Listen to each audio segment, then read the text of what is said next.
মজাদার চিকেন শিক কাবাব। এটা আমি মাঝে মধ্যেই বানাই, খুব সামান্য কিছু উপকরণ দিয়ে, যেটা সবার বাসায় কম বেশি থাকে।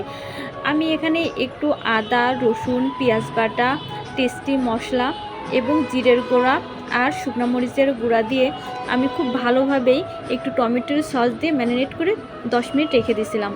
তারপরে যে একে একে ক্যাপসিকাম, কাঁচা পেঁয়াজ দিয়ে আমি এইভাবে রোলগুলো করে নিলাম। এটা খুবই ইজি, অবশ্যই বাসায় একদিন ট্রাই করে দেখবেন, অনেক মজাদার। রেস্টুরেন্টে হাজার হাজার টাকা দিয়ে